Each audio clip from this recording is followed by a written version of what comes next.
Let's learn how to animate a coconut falling from a tree onto the ground. First off, open up Unity and load our starter scene for this lesson. Check out the notes below for the specific scene to load. Okay, great.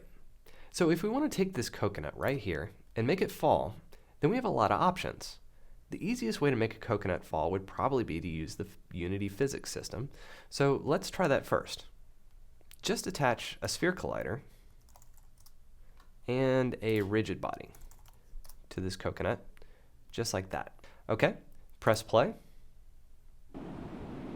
and you're done. And it looks great. Very realistic.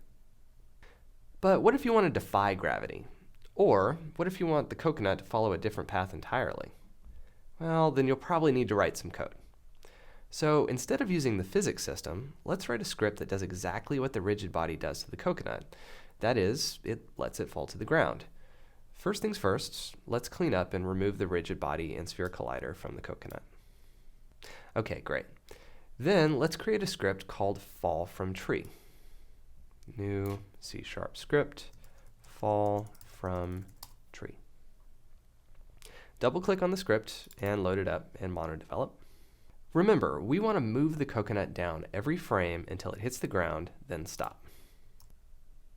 Since we want to move the coconut every frame, we're going to put some code inside of the update method. Go ahead and add this code to the update method. Okay, now I'll explain all of this in just a second, but first, save your script and go back to Unity. Now, drag and drop the fall from tree script onto the coconut, and then press play.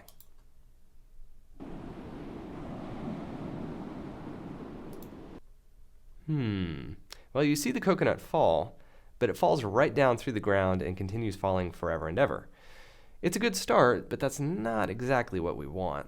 We need to stop the coconut when it hits the ground. Okay, let's take another look at our code. We start by typing transform. This is a shortcut to access the transform component of whatever game object the script is attached to. Remember studying the transform component earlier in this nano degree? Well, this is the same thing. We're just changing it using code instead of the editor. So that code is really just changing the position of the transform component right here. Okay, after that, the translate command tells Unity that we want to move an object in 3D space. We then tell Unity that we want to move the object 0 units in the x-axis, negative 2.5 units in the y-axis, and 0 units in the z-axis. There are a couple things to notice here. First, we put an F next to negative 2.5. That F just tells Unity we're typing a number with a decimal point. It's a way of specifying exactly what kind of number we're using. The F stands for floating point, but you can just think of it as a decimal value for now. You'll also notice that we multiply negative 2.5 by time.delta time. That's pretty strange, isn't it? Well, we'll cover time.delta time in depth soon. For now, just know that this smooths out our animation.